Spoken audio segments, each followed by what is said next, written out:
اعوذ باللہ من الشیطان الرجیم بسم اللہ الرحمن الرحیم الحمد للہ رب العالمین والصلاة والسلام علی اشرف الانبیاء والمرسلین وآلہ الطیبین الطاہرین۔ اعوذ باللہ من الشیطان الرجیم افلم یہد لہم کم اہلکنا قبلہم من القرون یمشون فی مساکنہم ان فی ذلک لآیات لأولی النہی۔ سورہ طٰہٰ آیت 128۔ کیا انہوں نے اس بات سے کوئی ہدایت حاصل نہیں کی کہ ان سے پہلے بہت سی نسلوں کو ہم نے ہلاک کر دیا، جن کی بستیوں میں آج یہ لوگ چل پھر رہے ہیں،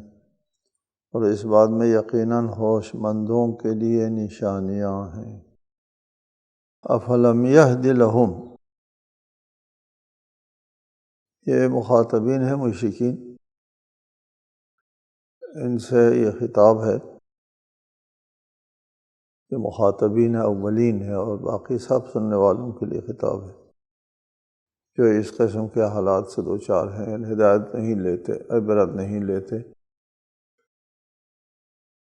فرمایا کیا یہ لوگ ہدایت نہیں لیتے کہ ان سے پہلے کتنی نسلوں کو ہم نے تباہ کیا، اور ایسا بھی نہیں کہ ان کی تباہی صرف کسی کی نقل کردہ حکایت کی شکل میں ہو، نہیں، ان کے اپنے مشاہدے میں یہ تباہیاں آ رہی ہیں۔ چنانچہ مکہ والے جب جاتے تھے احقاف یمن کی طرف، تو قوم عاد کی تباہ کاری جو ہے وہ ان کے مشاہدے میں آتی تھی، راستے میں ان کے آثار جو ہے تباہی کے آثار دکھائی دیتے تھے۔ یمن جاتے ہوئے عاد، اور شام جاتے ہوئے قوم سمود کی تباہ کاریاں، ان کے گھروں کے آثار نظر آتے تھے کہ وہ پہاڑوں کو تراش کے اپنا گھر بناتے تھے، وہ تراشے ہوئے گھر آج بھی موجود ہیں، وہ آثار۔ شام جاتے ہوئے وہ قوم سمود کے علاقوں سے گزرتے ہیں اور ان کو دیکھتے ہیں کہ صرف ان کے مساکن کے آثار ہیں اور ان کے وجود کا اتا پتہ نہیں، تباہ۔ اور فلسطین جاتے ہوئے قوم لوط کی تباہ کاری دیکھتے تھے۔ قوم لوط تقریباً اسی جو اس وقت بحیرہ مرداد، ڈیڈ سی جس کو کہتے ہیں، اس جگہ آباد تھی، اور وہ نیچے پورا علاقہ دھس گیا، اور اس کی جگہ ایک وہ سمندر چھوٹا سا وجود میں آیا ہوا ہے، اور تباہی کا منظر جو ہے آج بھی، ویرانی کا منظر آج بھی نمایاں ہے اس علاقے سے۔ یمشون فی مساکنہم، ان کے مساکن، ان کے رہائش گاہوں سے یہ لوگ چلتے رہتے ہیں، آتے رہتے ہیں، جاتے رہتے ہیں۔ یمن جانے والے کسی قوم کے، اور شام جانے والے کسی اور قوم کے، اور فلسطین جانے والے جو ہے قوم لوط۔ اس قسم کی تباہ کاریاں ان اقوام کی، یہ دیکھنے کے باوجود افلم یہد لہم، کیا ہدایت نہیں حاصل کرتے، تو ہم ان سے عبرت حاصل نہیں کرتے۔ ولولا کلمۃ سبقت من ربک لکان لزاما واجل مسمی، اور اگر آپ کے رب کی طرف سے ایک بات طے نہ ہو چکی ہوتی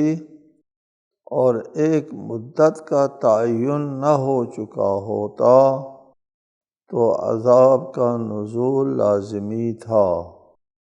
ولولا کلمۃ سبقت من ربک، اگر آپ کے رب کی طرف سے ایک کلمہ، فیصلہ، اٹل فیصلہ جہاں بیان کرنا ہوتا ہے تو وہاں لفظ کلمہ استعمال فرماتا ہے قرآن میں، کہ اگر اللہ کی طرف سے یہ اٹل فیصلہ نہ ہوتا کہ مجرم کو مہلت دینا ہے، مجرم کا جرم سرزد ہوتے ہی سزا نہیں دینا ہے،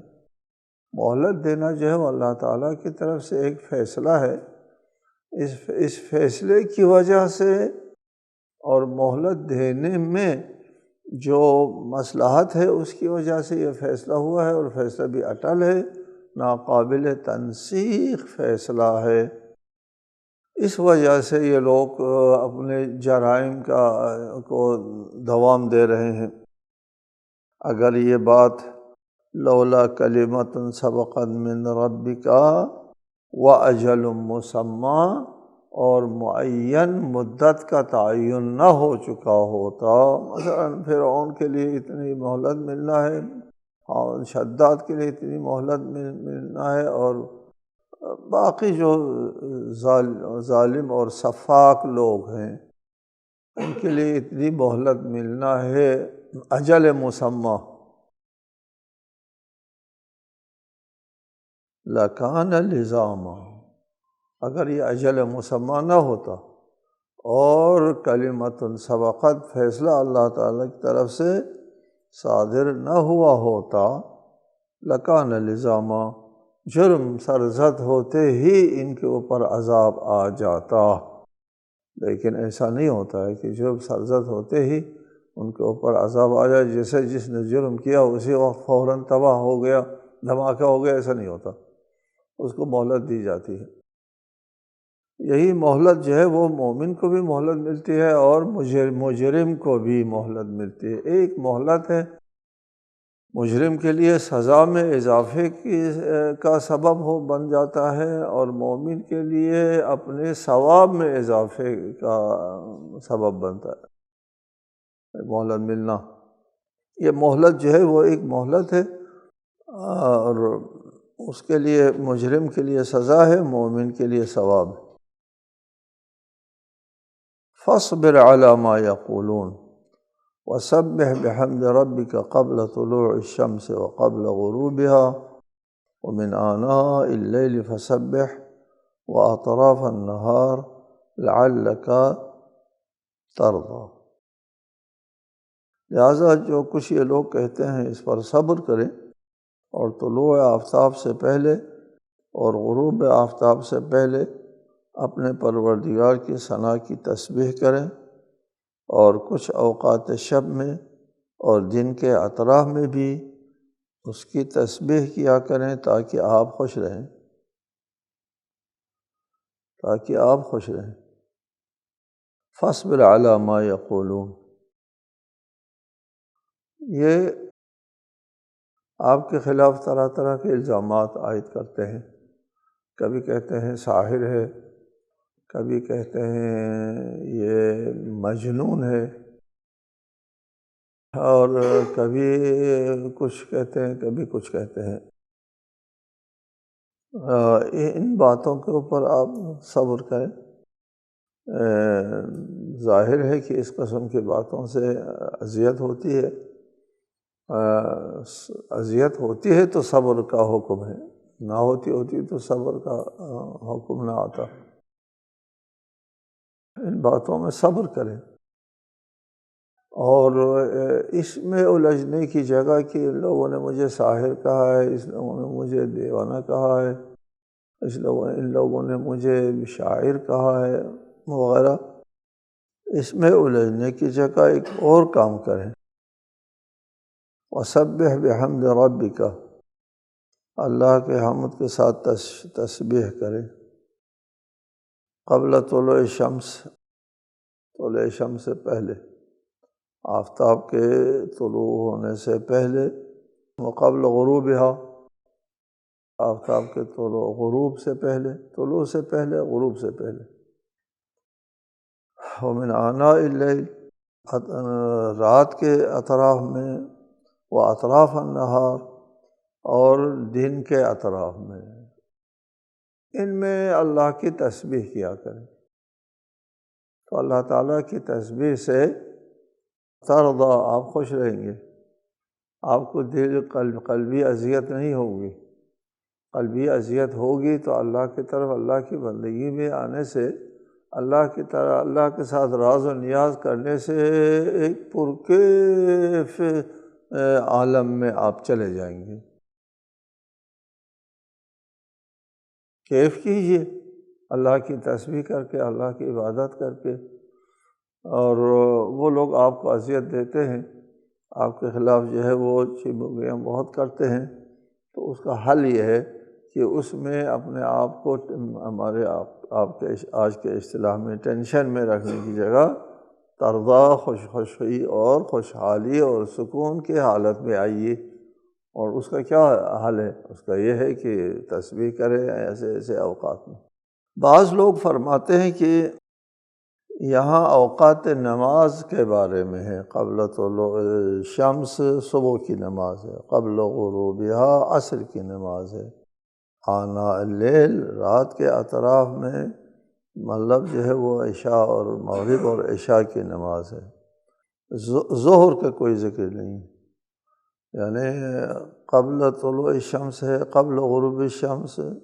صبح کی نماز، عصر کی نماز، اور آناء اللیل میں مغرب اور عشاء کی نماز، اور ظہر کا کوئی اشارہ اس میں نہیں۔ جواب یہ ہے کہ قرآن مجید میں 5 نمازوں کا مکمل کہیں پر بھی ذکر نہیں ہے، 3 اوقات کا عموماً ذکر ملتا ہے۔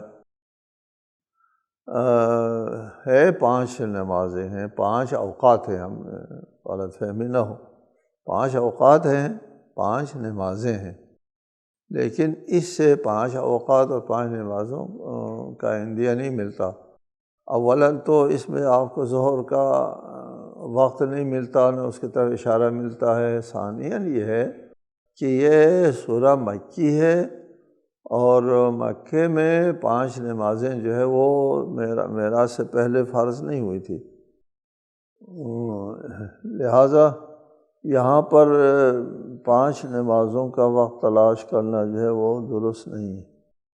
صرف یہ ذہن میں رکھنا چاہیے، لعلک ترضیٰ بہت قابل توجہ ہے کہ تسبیح کرو صبح شام دن رات، تسبیح کرو، لعلک ترضیٰ، آپ خوش رہیں گے، آسودہ رہیں گے، پرسکون رہیں گے۔ تو یہ ہے نا کہ الا بذکر اللہ تطمئن القلوب کی تشریح ہے کہ ذکر خدا سے دلوں کو اطمینان ملتا ہے، سکون ملتا ہے، کیف و سرور میں آتا ہے انسان اللہ تعالیٰ کے راز و نیاز کرنے سے۔ اس لیے کہ جن پوروں نے قدرتی ہاتھ، جن پوروں نے ہمارے جسم کی ساخت و بافت کیا ہے، جی ہمارے جسم کو بنایا ہے، اس سے یعنی ہمارے جسم کو بنایا اور اس میں روح پھونکی ہے، جسم و جاں، اس خالق سے یہ بہت مانوس ہے۔ اس کے پاس جاتے ہیں تو بڑا اس کو سکون ملتا ہے، اس سے دور کرتے ہیں تڑپ جاتا ہے۔ ٹھیک ہے کہ آپ اپنے نفس سے، اپنے جان سے، اپنے درون سے آپ پوچھیں گے تو یہی جواب آئے گا، مجھے اپنے رب کے پاس لے چل، جی مجھے وہاں سکون ملتا ہے۔ اس لیے اس رب سے بہت مانوس ہے ہمارا وجدان اور ہمارا ضمیر۔ وَلَا تَمُدَّنَّ عَيْنَيْكَ إِلَىٰ مَا مَتَّعْنَا بِهِ أَزْوَاجًا مِّنْهُمْ زَهْرَةَ الْحَيَاةِ الدُّنْيَا لِنَفْتِنَهُمْ فِيهِ وَرِزْقُ رَبِّكَ خَيْرٌ وَأَبْقَىٰ۔ اور اے رسول، دنیوی زندگی کی اس رونق کی طرف اپنی نگاہیں اٹھا کر بھی نہ دیکھیں جو ہم نے آزمانے کے لیے ان میں سے مختلف لوگوں کو دے رکھی ہیں، اور آپ کے رب کا دیا ہوا رزق بہتر اور زیادہ دیر پا ہے۔ وَلَا تَمُدَّنَّ عَيْنَيْكَ إِلَىٰ مَا مَتَّعْنَا بِهِ أَزْوَاجًا مِّنْهُمْ زَهْرَةَ الْحَيَاةِ الدُّنْيَا۔ یہ جو دنیا کی مال و دولت کے ریل پیل میں لوگ ہوتے ہیں، ان کے زرق و برق زندگی دیکھ کر ہر انسان جو اس راز سے واقف نہیں ہے، زندگی کے راز سے ناواقف ہے، وہ حسرت کی نگاہ سے دیکھتا ہے وہ شخص، کاش ہمارے لیے بھی لیت لنا، ہے نا، جیسے قارون کو جو ملا تھا، کاش ہم کو بھی وہی دولت مل جاتی، ہمارے پاس بھی یہی زرق و برق زندگی ہوتی، دولت اور مال کے ریل پیل میرے پاس بھی ہوتا اور مزے لوٹتا میں بھی خوب زندگی سے مزے لوٹتا۔ ایسا نہیں، لا تمدن عینیک، اس طرف اپنی نگاہ نہ دوڑاؤ کہ ان کے پاس زندگی کے آسائش نہیں ہے، ان کے پاس زندگی کے جو زر برق آپ کو نظر آتا ہے یہ اندر سے کھوکھلے ہیں، یہ ان کے پاس زندگی کی لذت جو ہے وہ موجود نہیں ہے، زندگی کی لذت آپ کے پاس موجود ہے، آپ کو اس حالات کا تجربہ نہیں ہے، آپ نے اس کو دیکھا نہیں ہے اندر سے۔ پچھلے درس میں بھی میں ایک بات بیان کر رہا تھا جو آپ کے لیے قابل توجہ ہے سمجھنے کے لیے، اس بات کو سمجھنے کے کہ دنیا داری اور دنیا والوں کے زرق برق نہ دیکھو کہ وہ لوگ آسائش میں آپ ہیں، سکون میں آپ ہیں، انجوائے آپ کر رہے ہیں، عیاشی آپ کر رہے ہیں، آرام سے سوتے ہیں، آرام سے پڑھتے ہیں، اور پھر نیند آپ کی حرام نہیں ہوتی، سکون آپ کا حرام نہیں ہوتا، اور جو سکون چھن جاتا ہے جن لوگوں سے سکون چھن جاتا ہے، اس سکون کو واپس لینے کے لیے وہ ہر قسم کے حربے استعمال کرتے ہیں، جائز ناجائز، اور غلاظت میں جاتے ہیں، غلاظت میں وہ سکون کو تلاش کرنے کے لیے۔ غلاظت میں جانے سے بھی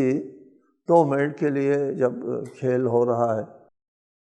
اس وقت تھوڑی دیر کے لیے بھول جائے اس کو، پھر اس کے بعد جب واپس آتا ہے اپنے نفس کی طرف پھر جلنا شروع ہوتا ہے، وہ خوشحال نہیں ہوتے وہ لوگ۔ میں نے عرض کیا تھا آپ کو کہ اگر اس وقت آپ کو 1 ارب روپیہ مل جائے، 1 ارب روپیہ، ٹھیک ہے، آپ فوراً یہ جگہ چھوڑ دیں گے، یہاں آپ نہیں رہ سکیں گے، ادھر آپ کو سکون نہیں ملے گا، آرام نہیں ملے گا، اور ابھی جو اپنے دوستوں کے ساتھ اٹھتے بیٹھتے ہنسی مذاق کرتے تھے، آرام سے روٹی کھاتے تھے، روٹی بھی مزہ دیتی تھی، اور رات کو آرام سے سوتے تھے، آرام سے پڑھتے تھے، وہ سارا سکون چھن جائے گا۔ آپ فوری طور پر یہ پیسہ 1 ارب روپیہ آتے ہی آپ جو ہے اندر سے کھوکھلے ہوئے، جی آپ کے دماغی صورتحال جو تشویش میں آ جائے گی۔ یہی دلیل ہے کہ اس دنیا کے لیے ہم پیدا نہیں ہوئے، بے سکون ہو جائیں گے آپ۔ اس کے بعد دوسرے لوگ سمجھیں گے واہ واہ ماشاء اللہ، اس کو تو بڑا پیسہ جو ہے وہ نکل آیا، قرآن اندازے میں اس میں کس میں نکل آیا، وہ بہت نیک بخت آدمی ہے، بڑا پیسہ آ گیا، اور یہ ادھر سے چھوڑ کے جاتا ہے اور آرام کا گھر اور گاڑی وغیرہ سب کچھ خریدتے ہیں اور عیش و آرام کی زندگی شروع کرتے ہیں۔ 1 ہفتے تک 10 دن تک ایسا محسوس ہوتا ہے کہ میں بہتر زندگی میں آ گیا ہوں، جی محسوس ہوتا ہے آرام و آسائش میں، پھر اس کے بعد یہ اس کا معمول ہو جاتا ہے، جیسے آپ کو طالب علمی میں جو چیزیں ملتی رہی ہیں وہ آپ کے معمول ہیں، آپ کے معمول وہ بھی معمول ہو جاتے ہیں، جھوٹ ہے سارا، وہ بھی آپ کے معمولات میں آتے ہیں، اور اس سے آپ لطف اندوز ہونا ختم ہو جاتا ہے، بے سکونی رہتی ہے، لطف اندوز ہونے کی بات ختم ہو جاتی ہے۔ اس کو اگر کوئی سمجھے تو اللہ کے اس احسان پر شکر کرے کہ ہم کو اللہ نے کیسے بہترین جگہ پہ رکھا ہے، یہ اللہ کا احسان ہے۔ لا تمدن عینیک الی ما متعنا، ہم نے جو ان کو دیا ہے رونقیں، زہرت الحیات الدنیا، حیات دنیا کی جو رونقیں ہم نے ان کو دی ہے، جو زرق برق جو ہے کہ زندگی ہم نے ان کو دی ہے، ان کی طرف نگاہ نہ کرو، ٹھیک ہے، لنفتنہم فیہ، ہم تو ان کو یہ چیزیں اس لیے دے رہے ہیں کہ ان کو آزما لیں، لنفتنہم، آزمائش کے لیے، ٹھیک ہے، آزمائش کے لیے یہ مال و دولت اور یہ زرق و برق کی زندگی جو ہے وہ دی جاتی ہے۔ اس آزمائش میں اگر کامیاب ہوتے ہیں تو بہت بڑی بات ہوتی ہے جی۔ اگر انسان متقی رہتا ہے مال و دولت آنے کے بعد بھی، اور مال کو دنیاوی جو زندگی کی رونق کی چیزیں ہیں ان کو وسیلہ سمجھیں اور اس کو مقصد نہ سمجھیں، تو پھر تو ہے حضرت علی علیہ السلام کا ایک خطبہ ہے نہج البلاغہ میں کہ اہل تقویٰ جو ہے وہ مالدار بھی ہو سکتے ہیں کہ دنیا میں امیروں کی زندگی گزاریں گے اہل تقویٰ، اور آخرت میں متقین کے درجے کے اوپر فائز ہوں گے، دنیا اور آخرت دونوں۔ یہ بہت کم لوگوں کو ہوتا ہے، ورنہ اگر انسان کو فقیری میں آزما لے اور امیری میں بھی آزما لے تو امیری میں عام طور پر انسان ناکام رہتے ہیں اور فقیری میں کامیابی کے زیادہ چانس ہے۔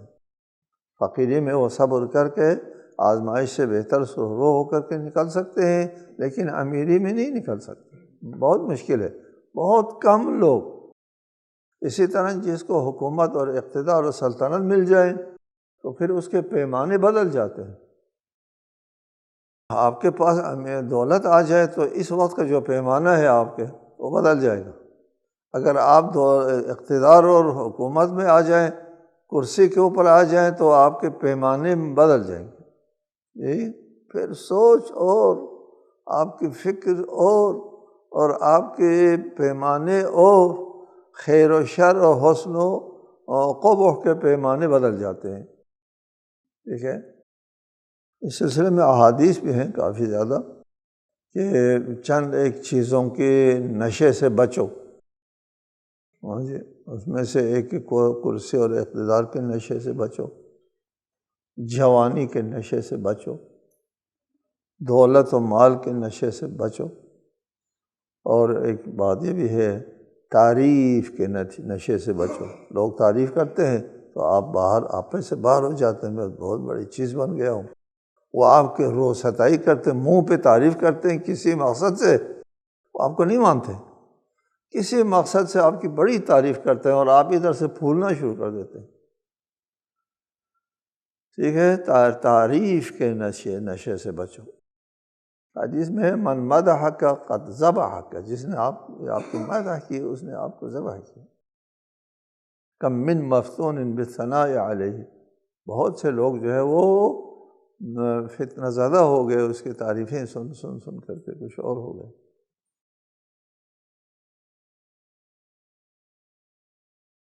لنفتنہم فیہ